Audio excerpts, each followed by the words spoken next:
Welcome to Newstalk. I'm your host, Evan Epstein. Right now, the U.S.-European alliance is facing one of its most serious tests in decades. President Donald Trump has pulled back much of America's support for Ukraine as it defends itself against Russia, leaving Europe to carry a far greater share of the burden of aiding Ukraine. He has imposed sweeping tariffs on countries around the world, including close European allies, reopening trade tensions across the Atlantic. And more recently, he has made clear his interest in taking control of Greenland from Denmark, an EU member state and NATO ally, raising alarm in European capitals about sovereignty, security, and the future of the alliance. Taken together, these moves have strained the foundations of transatlantic cooperation at a moment of deep global instability. To talk to us about this and the future of the U.S.-European relationship, I am honored to be joined by the European Union's ambassador to the United States, Her Excellency Ambassador Jovita Neliupšienė. As the EU's ambassador, Neliupšienė represents the interests of the EU's 27 member states in Washington. A career diplomat from Lithuania, she has served as a senior advisor to her country's president and held top roles shaping European foreign and economic policy. Today, she sits at the center of some of the most consequential geopolitical debates of our time, from Europe's response to the war in Ukraine, to trade and tariffs with the United States, to the growing strategic importance of the Arctic and Greenland. This week on Newstalk, we speak with Ambassador Neliupšienė about President Trump's approach to Europe, the future of Ukraine, rising trade tensions, and what Greenland's sudden prominence means about the state of the transatlantic alliance. From the Harvard Crimson, I'm Evan Epstein, and this is Newstalk. Madam Ambassador, thank you so much for joining us today on Newstalk. Thank you for having me. So I'd like to start by talking about how you came to Harvard last November and spoke at the Minda de Gunsberg Center for European Studies.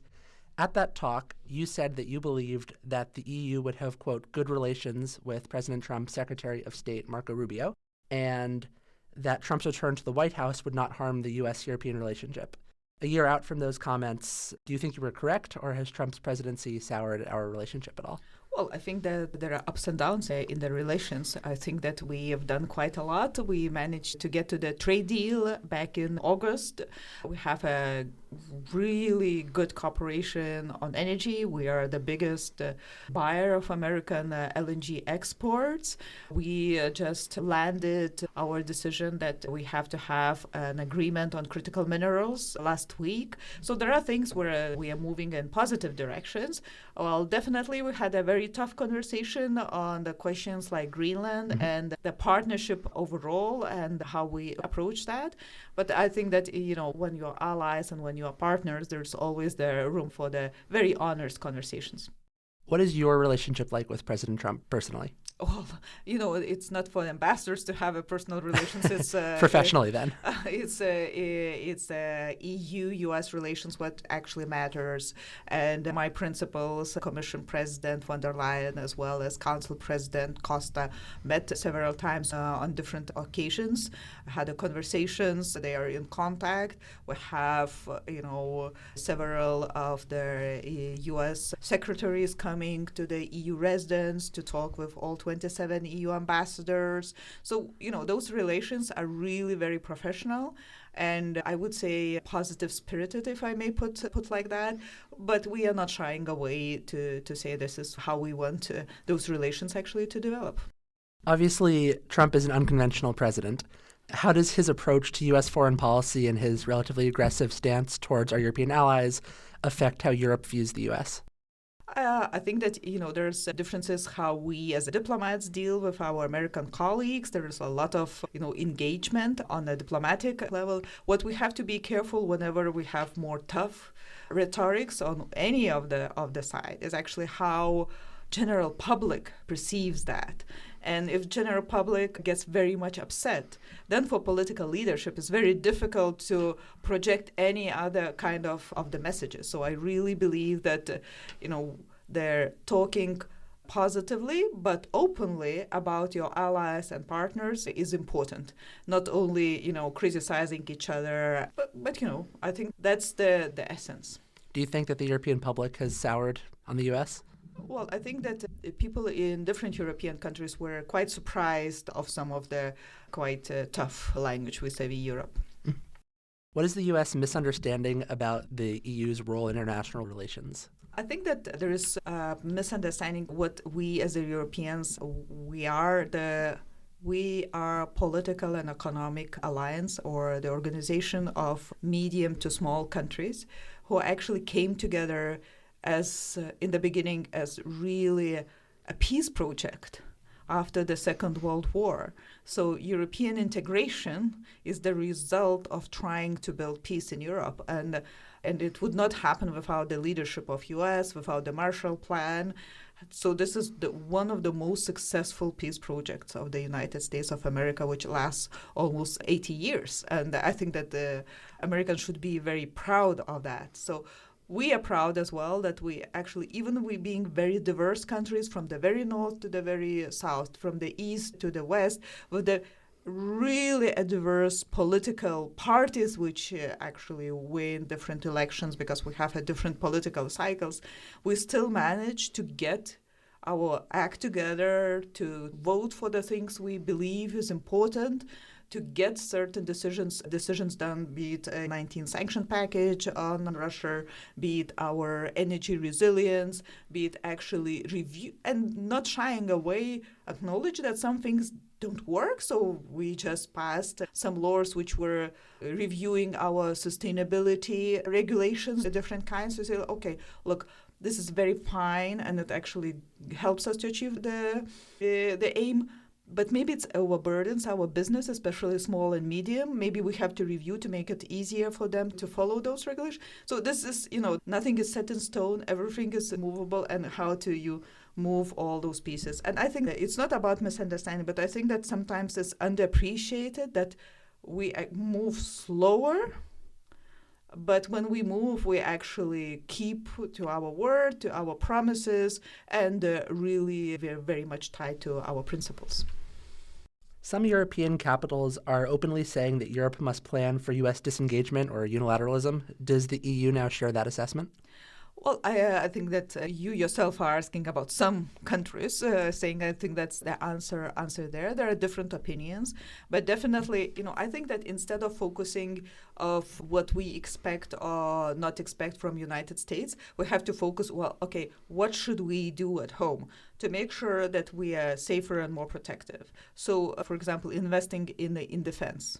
So if we the European leg of NATO, mostly of them are EU countries as well, if they really invest 5%, how we actually invest that effectively on one hand, and how we, instead of having 27 different defense markets, how we make that it's one, maybe if not one single market, but at least the interoperability is enshrined in those projects. This is where EU is stepping up with its own part of the money and saying, okay, guys, if you actually manage to have several countries joining for the investing in defense, then we can actually add up some European money, so kind of incentivizing. If we think that our economic growth is too slow, if you compare it to US or you compare it to other parts of the world, let's see what should we do, because, the problem was we don't have one single financial market.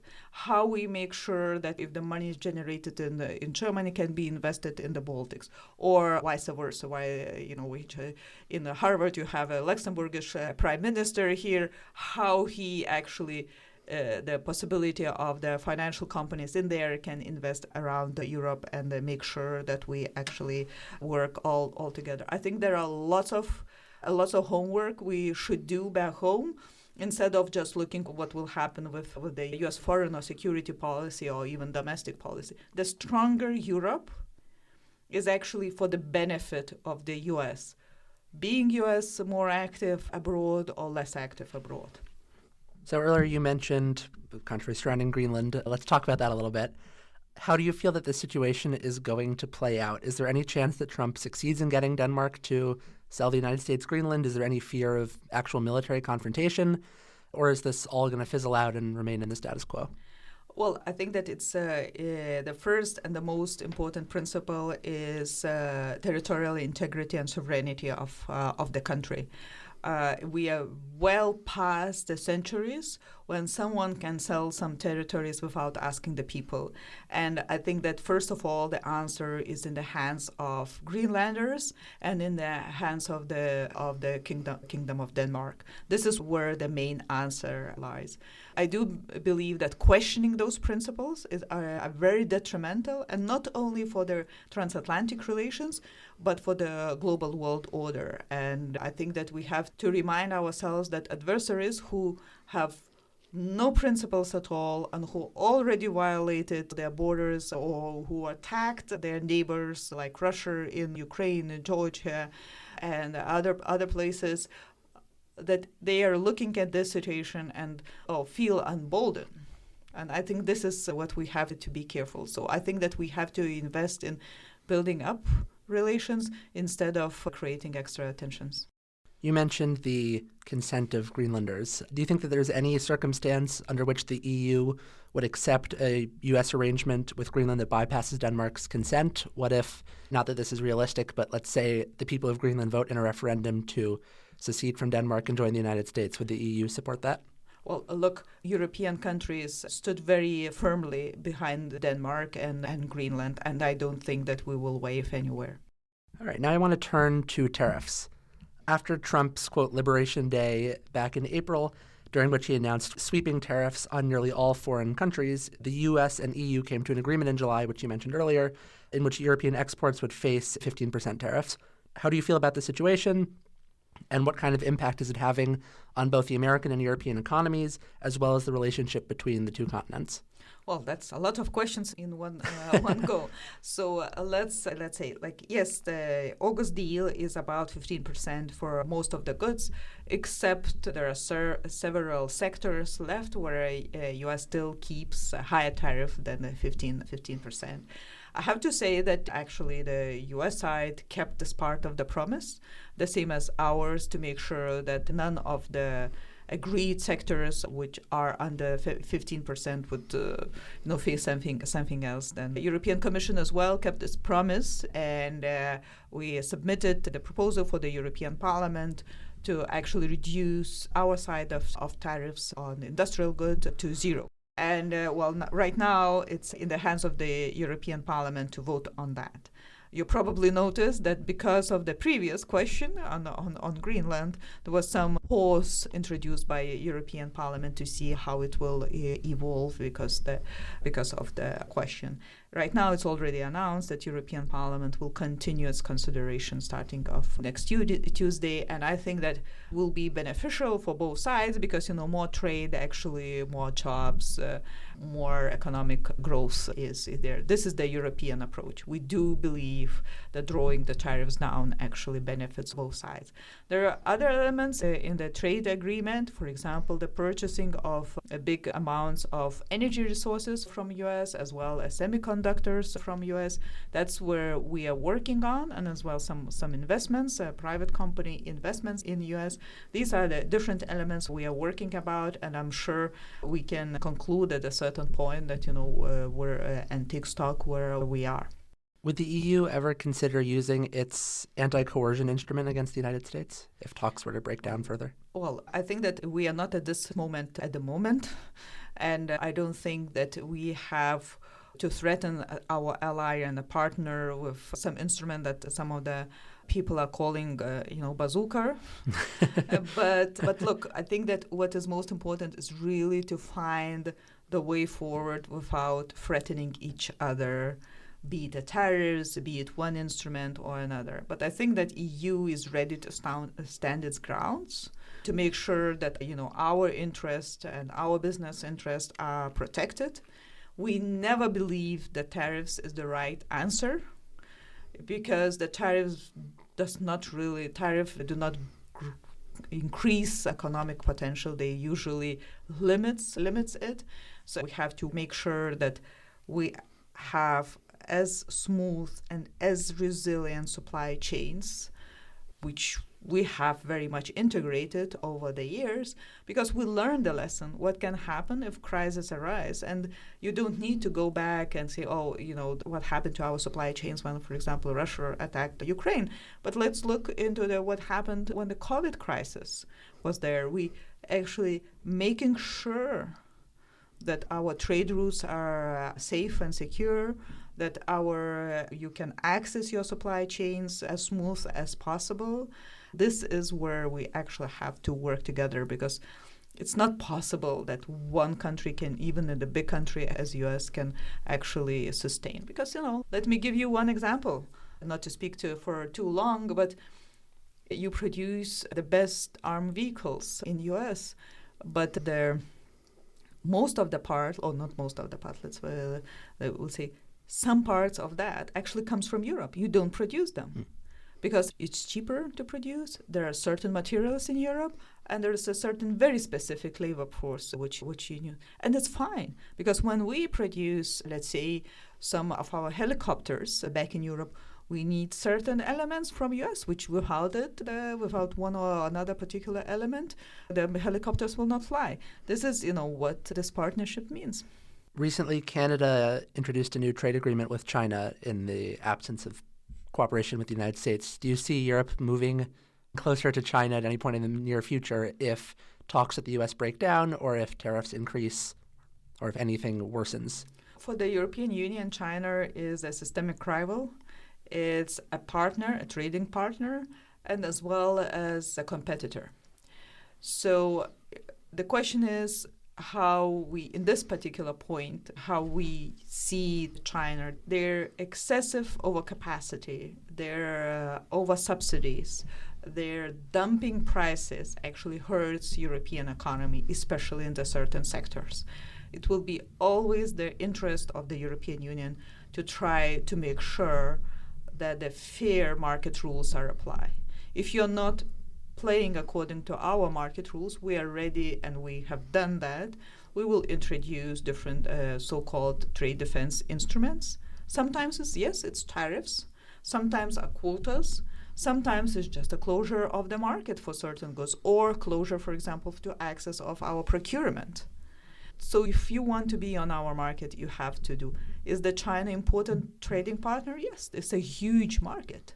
So, of course, every country or every institution like us will continue to have a conversation how we make sure that it's as fair and as much based on market rules as possible. But there is one more element. It's about systemic rivalry. And this is extremely important, especially how much of supply actually Chinese gives and guarantees for Russia to continue the war in Ukraine, because the war in Ukraine is existential security threat for Europe. This is where the difficulty to deal with current Chinese government arise for us, and we will continue raising this question. There is no EU-China deal in the foreseeable future. So that is actually a perfect segue into our next topic of Ukraine. This month marks the 4-year anniversary of Russia's invasion of Ukraine. What can you tell us about the war and how Europe and the U.S. are either working together or not to aid the Ukrainians in their fight against Russia? Well, I think that we have to understand that Ukraine is fighting the right course. They are defending themselves. They are defending their choice of the way how they want to live their lives. They are defending their freedom to choose their allies and alliances. And they are defending in general their motherland. So there is no question who is a predator here and who is the victim. And Europe and European Union will always stand on the right side of history. And the thing is that Ukrainians fighting this war, and we have to see that it has a repercussions on European security. It's just too close. It's really literally at our borders, and sometimes you can even see that some stranded drones are flying over the European or NATO territory. You can see some kind of a strange air balloon suddenly flying and interfering into civilian aviation. The undersea cables are challenged as well. So this is not only the war in Ukraine; it's as well the hybrid threat for all the neighboring countries. And for For the long time, actually, EU and US were working together. Right now, as well, we really very much appreciate President Trump's interest and his efforts to get to the peace deal. You would not find a soul in Europe or in Ukraine who would not want to have a peace there. But the peace has to be fair, and the peace has to be sustainable. What would a fair and sustainable result look like? I think that the most important is actually for Ukrainians, it should be acceptable, that they would feel that they were treated well, because this is their territory, this is their freedom. This is where I think that's. So right now, Europe actually already contributed 300 billion euros for Ukrainian defense, for Ukrainian financial and economic stability, for humanitarian support. This actually makes us the largest donor and contributor to this fight. It's very important for us that the U.S. is part of the coalition of willing to provide defense support. Of course, we have to pay for that, but I think that there are certain capabilities which at this particular moment it's only U.S. can do. And I think that if I listen very carefully in the Congress, there's a lot of support for Ukraine. There may be support in Congress. President Trump has been much less open to supporting Ukraine than, say, President Biden was. If supporting Ukraine meant putting the EU at odds with the United States, would the EU continue to do that, or would the EU allow a maybe Russia-U.S. negotiated ceasefire to the war, even if it was not on Ukraine's terms or Europe's terms? Look, nothing on Ukraine without Ukraine and nothing on Europe without Europe. That's probably the answer. All right, now I just have a few more final questions here before I let you go. Do you trust the United States more or less than you did when you took this job? I trust American people. And how about the government? I think that it's extremely important for the allies to trust each other, and we have to put as much efforts as we can on this. All right, a couple Harvard questions here. Some nations have come out and said that they would like to more deeply integrate with Harvard. What plans, if any, are in place for the European Union to participate more with Harvard? Well, I think that we have a lot of different programs for the research. We have a huge 90 billion program for supporting joint projects. We really believe that when you bring scientists and innovators together, they produce much more if they are coming from different backgrounds. So bringing Europeans to Harvard or Harvard students or Harvard researchers to Europe is always the aim. I'm really believer, you won't probably take me for my word, but I'm really a believer in the exchange of students and of professors or teachers, because the possibility to live and work in Europe and to live and work in US actually gives you a totally different perspective. I was not so privileged to study in Harvard, although I would wish. But, I spent almost a year in Omaha, Nebraska at Creighton University. It is in the middle of the country. And I can tell you, whatever people will tell you, I still enjoyed it very much. And it gave me a bit more nuanced and deeper understanding of the United States, which I appreciate. Final question. If you were to teach any class at Harvard, what would you want to teach? Diplomatic negotiations and European studies. That makes sense. Ambassador Neliupšienė, thank you so much for joining us today on Newstalk. Thank you for having me. It was fun talk. This episode of Newstalk was hosted by Evan H.C. Epstein and produced by Evan H.C. Epstein and We Be Fam. From 14 Plimpton Street, this is Newstalk.